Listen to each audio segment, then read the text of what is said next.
నమస్కారం city news కి స్వాగతం. ముందుగా ముఖ్యాంశాలు.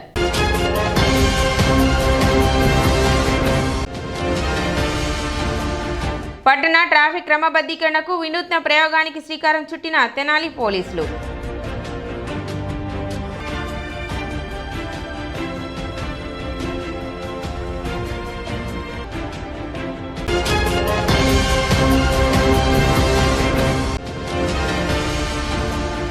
ప్రమాదవశాత్తు విద్యుత్ వైరు తగిలిన ఘటనలో కొల్లిపరకు చెందిన తాపీ మేస్త్రి గోపి మృతి.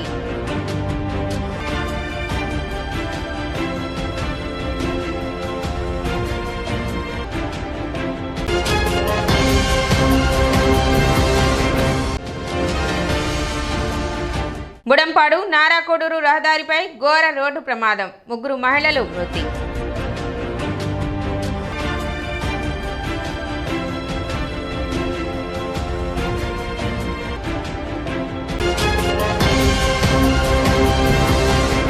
ట్రాఫిక్ పర్యవేక్షణ నిబంధనల ప్రకారం కోసం తెనాలి పోలీసులు వినూత్న ప్రయోగానికి శ్రీకారం చుట్టారు. పట్టణంలోని Gandhi Chowk, Nehru road, market area, పాత బస్టాండ్, ఎన్టీఆర్ వంతెన ఇలా 5 రద్దీ ప్రాంతాల్లో ఒక్కో చోట 2 వంతున 10 పెద్ద మైకులు ఏర్పాటు చేశారు. రద్దీ సమయాల్లో ట్రాఫిక్ క్రమబద్ధీకరణతో పాటు హెల్మెట్ ధరించడం, మద్యం తాగి వాహనాలు నడపరాదని, ఒక వాహనంపై 3 పయనించరాదని తదితర నిబంధనలు తమ వద్ద ఉన్న కార్డులెస్ మౌత్ మైక్ ద్వారా తెలియజేస్తున్నారు.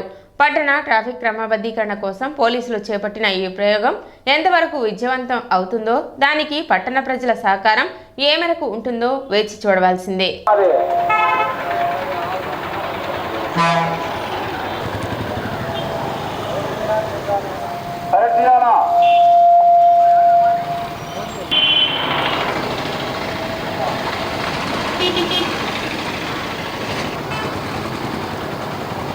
బాబు పోదేయాలి, అక్కడ ఆటో ఆపకూడదు, ఇక్కడ ఆపకూడదు, పార్కింగ్ లేదు, స్టాండ్ లేదు.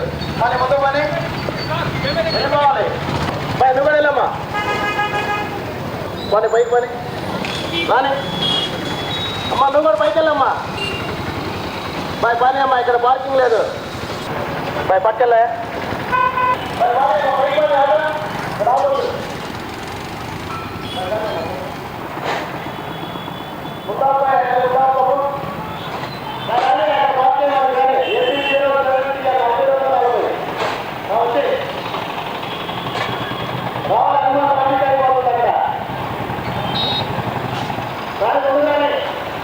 తెనాలి పట్టణ ప్రజలు, చుట్టుపక్కల గ్రామాల వారికి పోలీసు వారి విన్నపం ఏమనగా,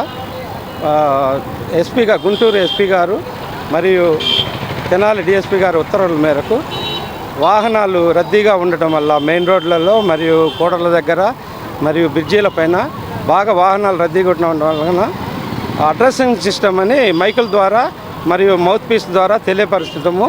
వాళ్ళు ఏదైనా వైలేషన్ చేస్తే ఇలా ద్విచక్ర వాహనాల వాళ్ళు లైసెన్సు మరియు హెల్మెట్ లేకుండా నడపడం వల్ల యాక్సిడెంట్లు అవి అవుతున్నాయి. కాబట్టి అవన్నీ అలా అవ్వకుండా ఉండటానికి ఆ మైక్ సిస్టమ్ ద్వారా చెప్పడము, వాహన రద్దీలను తగ్గించడము, అలా చేయటం వల్ల వాహనదారులు ఫ్రీగా వెళ్ళటం జరుగుతుంది. ఏదన్నా వైలేషన్ చేసిన వాళ్ళకు కూడా ఇలా వైలేషన్ చేస్తే వారిపైన ఎంఏ యాక్ట్ ప్రకారంగా చలానా వేస్తారని పై ఆఫీసర్ల ఇన్స్ట్రక్షన్ల ప్రకారంగా అడ్రస్ ఇచ్చిందాక మైకు మరియు ప్రతి వారికి అనౌన్సింగ్ చేయడానికి కాల్లెస్ మైక్ ఇచ్చాము. దాని ద్వారా తెలియపరచడం వల్ల 2-3 ట్రాఫిక్లో ఉండవలసిన వాళ్ళు అవసరం లేకుండా ఒక్కరితోనే పని అవుతుంది. 4 వైపుల నుండి వచ్చే వాహనాలకు వాళ్ళు వచ్చే రాకపోకల గురించి చెప్పడము, వాళ్ళు చేసే వైలెన్స్ ఏదన్నా పొరపాట్లు చేస్తే తెలియపరుస్తూ ఉంటే వాళ్ళు సరిదిద్దుకొని ఫ్రీగా వెళ్తున్నారు. సోమవారం పట్టణ రజకపేటలో దారుణం చోటు చేసుకుంది. నిర్మాణంలో ఉన్న భవనంపై పరంజాలు కడుతుండగా హైటెన్షన్ విద్యుత్ వైర్లు తగిలి తాపీ మేస్త్రి గోపి అనే వ్యక్తి మృతి చెందాడు. మృతుడు కొల్లిపర వాసిగా గుర్తించారు. మృతుడు గోపికి 2 కుమార్తెలు ఉన్నారు. పరంజాలు కడుతుండగా తడిబాదు విద్యుత్ మెయిన్ లైన్కి తగలటంతో షాక్ తగిలి గోపి అక్కడికక్కడే మృతి చెందాడు. 2 టౌన్ సీఏ రాములు నాయక్ సంఘటనా స్థలానికి చేరుకుని విచారణ చేపట్టారు. ఎదురుగా బిల్డింగ్ కన్స్ట్రక్షన్ ప్రవీణ్ కుమార్ అనేది ఉంది. 3 అంతస్తుల బిల్డింగ్ కన్స్ట్రక్షన్ అవుతుంది. ఈ కన్స్ట్రక్షన్ చేసే క్రమంలో కేఎస్నేని గోపి అని కొలిపర విలేజ్ ఇతను మేస్త్రి పని చేస్తూ ఉన్నాడు. అయితే ఇప్పుడు ఈ కన్స్ట్రక్షన్లో పక్కనే మెయిన్ సప్లై పవర్ లైన్ సైడ్లో ఉంది. ఇతను ఒక కర్ర అంటే ఇది మనకు జామాల కర్ర ఉంటుంది కదా, ఈ జామాల కర్ర పచ్చి కర్ర ఇది. ఆ పచ్చి కర్రను ఇది నా ఇంటికి అమర్చే క్రమంలో ఆ కర్ర లైన్కి తగలడము, ఇంకా అది పచ్చిది కాబట్టి షార్ట్ సర్క్యూట్ రావడము, స్పాట్లోనే చనిపోయినాడు. కాబట్టి ఇప్పుడు మేము దీన్ని ఎలక్ట్రికల్ యాక్సిడెంటల్ డెత్ కింద కేసు నమోదు చేస్తాము. తర్వాత ఏమన్నా సరే జాగ్రత్తలు తీసుకుంటేనే మనము ప్రాణాన్ని రక్షించుకోగలుగుతాం. ఏదైనా ఒక పని చేసే ముందు వెనక ముందు ఆలోచించుకొని పని చేయాలి. ఇది నెగ్లిజెన్స్ ఎవరిదనేది కూడా ఒకసారి కూడా విచారించుకుంటాము అని ఒక చిన్న తప్పిదం వల్ల ఒక యువకుడు 34 years ఏజ్ ఉంటుంది, ఒక నిండు ప్రాణము పోవడం జరిగింది. కాబట్టి జాగ్రత్తలు పాటించి అందరూ కొంచెము జాగ్రత్తలు తీసుకుంటే మనకు క్షేమం ఉంటుందని తెలియజేసుకున్నాం. Thank you. కొలకలూరు గ్రామంలో వేయించేసి ఉన్న శ్రీ శ్రీ శ్రీ పంచముఖ గాయత్రి ద్వాదశ జ్యోతిర్లింగ దివ్యక్షేత్రం 9వ వార్షిక ప్రతిష్టా మహోత్సవం సోమవారం అత్యంత వైభవంగా నిర్వహించారు. ఈ సందర్భంగా గాయత్రి మహాయజ్ఞం, చండీ హోమం, శివపార్వతుల కళ్యాణ మహోత్సవం కన్నుల పండుగగా నిర్వహించారు. వ్యవస్థాపక ధర్మకర్త నాగం నాగేంద్రరావు, సావిత్రి దంపతులు చండీ హోమంలో పాల్గొన్నారు. అనంతరం సుమారు 5,000 మంది భక్తులకు పెద్ద ఎత్తున అన్నప్రసాద వితరణ చేశారు. భక్తులు విశేష సంఖ్యలో పాల్గొన్నారు. కార్యక్రమాలను విశ్వగాయత్రి చారిటబుల్ ట్రస్ట్ సభ్యులు పర్యవేక్షించారు.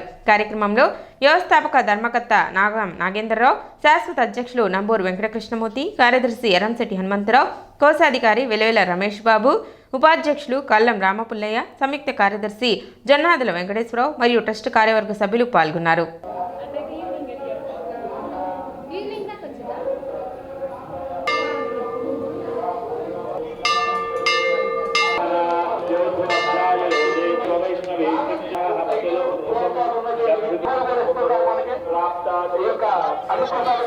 కోరుకున్నాం.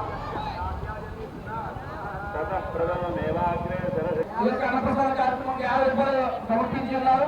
మరి అలాగే మీడియా పిచ్చి ఆయన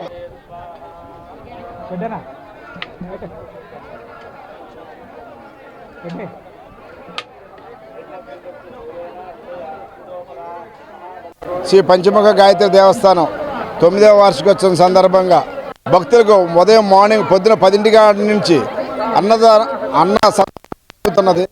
ఈ అన్న సందర్భానికి దాదాపు ప్రతి సంవత్సరం లాగానే ఈ సంవత్సరం కూడా 9,000 నుండి 10,000 మంది వస్తారని నాకు నమ్మకం. అదేవిధంగా దాదాపు ఇప్పటికి 7,000-8,000 వచ్చారని మేము తెలియజేస్తున్నాము. ఈ అమ్మవారి గాయత్రి అమ్మవారి యొక్క కృపా కటాక్షాలు కొలకలూరు గ్రామము మరియు చుట్టుపక్కల గ్రామాల ప్రజలకు కూడా అమ్మవారి ఆశీస్సులు ఉండాలని మేము కోరుచున్నాం. కుమారస్వామి వల్లి దేవసేన సమేత కుమారస్వామి ఉపాలయం ఉంది. అదేవిధంగా విఘ్నేశ్వర స్వామి ప్రతిష్ట ఉపాలయం ప్రత్యేకంగా ఈ ప్రాంగణంలో ఉన్నది. నవగ్రహ ప్రతిష్ట దివ్య మందిరం కూడా ఈ దేవాలయంలో ఉన్నది. ఇటువంటి విశేషమైనటువంటి ఉత్సవ మూర్తులతోటి ప్రతిష్టామూర్తులతోటి వెలిసినటువంటి దేవస్థానము భక్తుల యొక్క సందర్శనతో వారి కోరికలకు కొంగు బంగారములాగా తీరుస్తున్నటువంటి గాయత్రీదేవి ఇప్పుడు 9వ వసంతంలోకి వచ్చింది. నవమ ప్రతిష్టా వార్షికోత్సవాన్ని దివ్యంగా జరుపుకుంటూ ఉన్నాము. ప్రతి ఒక్కరూ కూడా ఈ దేవాలయాన్ని సందర్శించాలి, ఈ కార్యక్రమాల్లో పాల్గొనాలి. అద్వితీయమైనటువంటి చండీ హోమం కూడా ఈరోజు నిర్వహించబడుతున్నది. సాయంత్రం 6 గంటల కళ్యాణ మహోత్సవం కూడా జరుగుతుంది. బుడంపాడు నారాకోడూరు రహదారిపై సోమవారం జరిగిన ఘోర ప్రమాదం పట్ల గ్రామీణాభివృద్ధి కమ్యూనికేషన్ శాఖ కేంద్ర సహాయ మంత్రి డాక్టర్ పెమ్మసాని చంద్రశేఖర్ తక్షణమే స్పందించారు. వేజండ్ల మండలం సిద్దపల్లి గ్రామానికి చెందిన వలస కూలీలు బుడంపాడు వద్ద సోమవారం ఉదయం మిరపకాయల పనికి వెళుతుండగా జరిగిన ప్రమాదం విదితమే. ఈ ఘటనపై విషయం తెలుసుకున్న వెంటనే కేంద్ర ప్రభుత్వ ఆదేశాల నిమిత్తం భోపాల్ పర్యటనలో ఉన్న పెమ్మసాని స్పందిస్తూ క్షతగాత్రులకు మెరుగైన వైద్య చికిత్సలు అందజేయాలని జీజీహెచ్ సూపరింటెండెంట్ ఎస్ఎస్వి రమణకు ఆదేశించారు. మృతి చెందిన 3 వ్యవసాయ కూలీల కుటుంబాలతో పాటుగా క్షతగాత్రులను కూడా ప్రభుత్వం తరపున తక్షణమే ఆదుకుంటామని స్పష్టం చేశారు. ఆ దిశగా తక్షణమే చర్యలు తీసుకోవాలని కలెక్టర్ నాగలక్ష్మికి సూచించడంతో పాటు ప్రమాదం జరగడానికి గల కారణాలను పరిశీలించి తగు చర్యలు తీసుకోవాలని సూచించారు. మృతి చెందిన వ్యవసాయ కూలీలు అరుణ, సీతారామమ్మ, నాంచారమ్మల మృతి పట్ల ఆయన సంతాపం వ్యక్తం చేశారు. ప్రమాదం జరిగిన సమయంలో ఆటోలో 10 మంది ప్రయాణిస్తున్నారని తెలుసుకొని ఆయన విస్మయం వ్యక్తం చేశారు.